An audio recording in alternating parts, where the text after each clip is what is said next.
After showing up at the Great Hall of the People on July 25th to receive credentials from 16 newly arrived ambassadors, Xi Jinping disappeared from the public view for more than 20 days. Then, guess what? On August the 20th, yesterday, Xi Jinping suddenly reappeared, making what state media hyped as a grand comeback. So he showed up in Tibet with a massive entourage, as if he's saying, I'm back. In Lhasa, in the square where they held the celebration, there was a giant portrait of Xi Jinping erected in the main square. And state media glorified him this time with the title 领袖, or Supreme Leader. And even the PLA Daily resumed calling him 核心, the core. The message was clear. The regime wanted to show Xi's grip on power and to show that it was unshakable. Okay, so here's Mr. Wu, one of the dissidents living in the U.S. And so on August the 15th, he posted what he called the four-point consensus of the Beidaihe meeting. So there are 4 points. The first one is to maintain the stability of the party's central leadership. Xi Jinping will remain in his post and continue to play the role of the top leader. State propaganda should stay consistent about his status, but excessive personal worship will no longer be allowed. Point number 2, Xi Jinping will not be permitted to serve another term. Number 3, party, government, and military powers will be relatively separated. Number 4, the party's coordinating bodies will oversee preparations for the 4th plenum and begin laying the groundwork for the 21st Party Congress in 2027. So to me, this consensus looks like a deadlock. It basically says Xi will step down eventually in 2027 at the 21st Party Congress. But until then, no one knows what to do with him.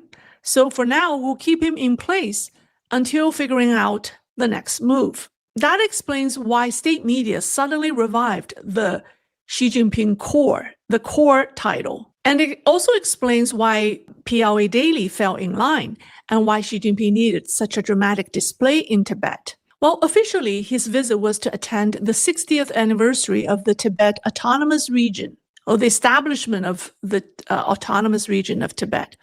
It was established in 1965, 6 years after the 14th Dalai Lama fled into exile in India following the failed 1959 uprising. But here's what's odd about the trip.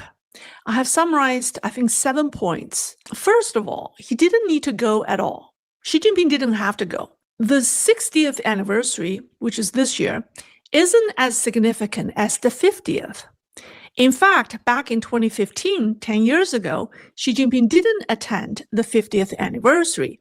He sent Politburo Standing Committee member Yu Zhenshen instead. At the time, Yu's rank was about the same as Wang Huning's rank today. This time, Xi Jinping went in person, likely because he desperately needed a high-profile event to show he's still in command. Or, as some people believe, that he desperately needed divine protections, and so he visited the holy place of Tibetan Tantrism. Number 2, he brought an unusually large entourage. 2 standing committee members joined him, Wang Huning, the head of the CPPCC, and also Cai Qi, his right-hand man in charge of party affairs. And alongside them were Li Ganjie, who is the minister of United Front, head of the United Front work, He Lifeng, vice premier in charge of the economy, Zhang Guoqing, another vice premier, and then Wang Xiaohong, the minister of public security. There's a vice chairman of the National People's Congress, who's a Tibetan, Losang Jamkang. And then Hu Chunhua, vice chairman of the CPPCC. And then Zhang Shenming, Central Military Commission member in charge of military discipline and anti-corruption. Now, the strangest part is Hu Chunhua, because as you all know now, that he is in the anti-Xi camp, and he's one of the names floated as a possible successor to Xi Jinping. And Xi has worked so hard to sideline Hu Chunhua. So it's highly unlikely that Xi Jinping invited Hu to join him on this trip. And also, Hu Chunhua wasn't needed for this trip because his boss, CPPCC chairman Wang Huning, was already on the trip. Normally, if the chairman goes, the vice chairman stays behind. The fact that Hu went anyway shows that the reformist faction, or the camp, insisted on sending Hu, just as checks and balances, and Xi Jinping had no choice but to accept it. Point number 3, Xi Jinping wasn't even the head of his entourage. State media reported that Wang Huning and not Xi Jinping was listed as head of the delegation from Beijing. This is highly unusual. By CCP's own protocol, the highest-ranking official always leads the delegation. Number 4, Xi Jinping left Tibet early. Not only was he not the head of the delegation, but he also cut his visit short. He stayed in Lhasa for less than 24 hours. Compare that to his last visit in 2021, when he stayed for 3 days. This time, this is very short. He arrived on the 20th and then left on the 21st. It's not even 24 hours.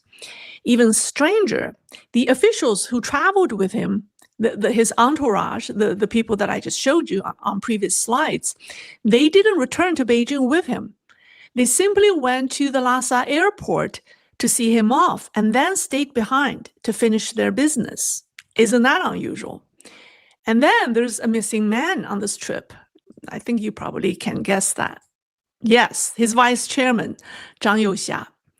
Now, despite the large entourage, Vice Chairman of Central Military Commission Zhang Youxia was nowhere to be seen.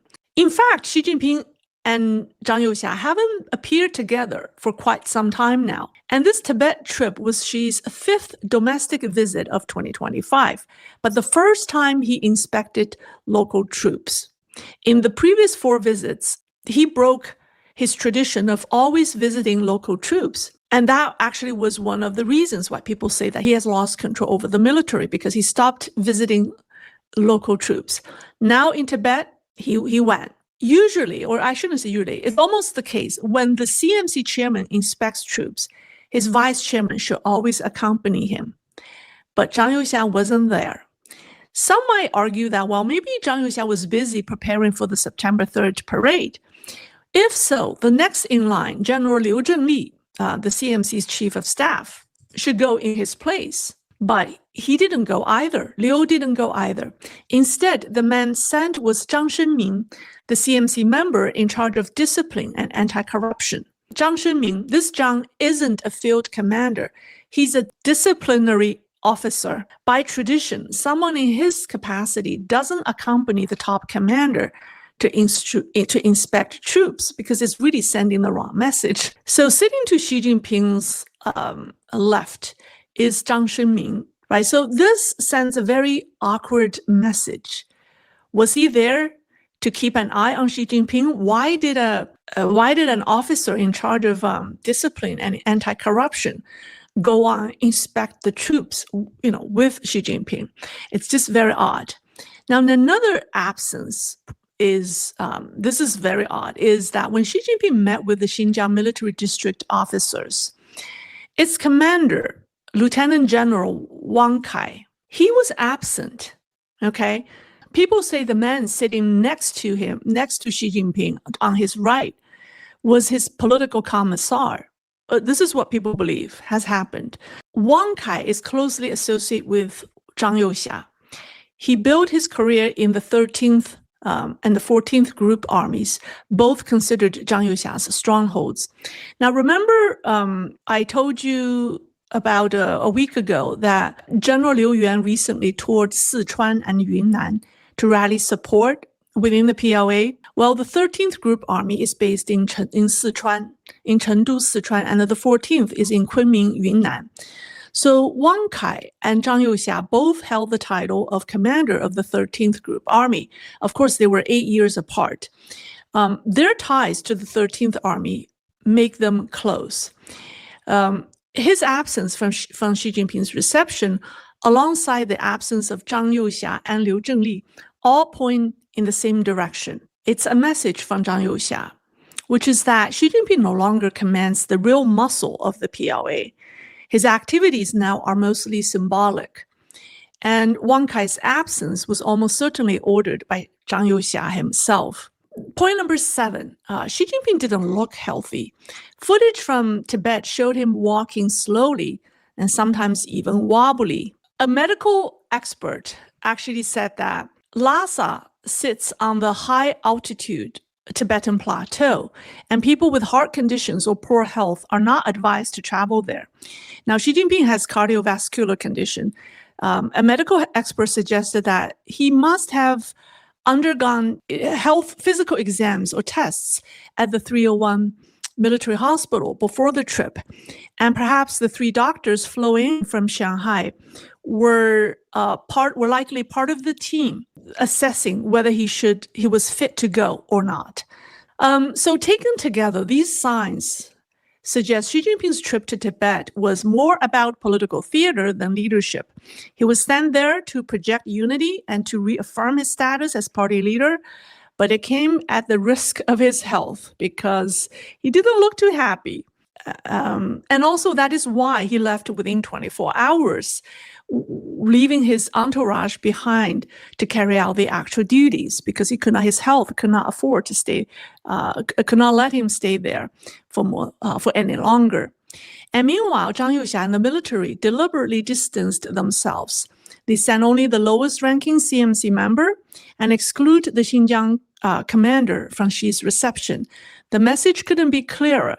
Xi Jinping no longer commands the army.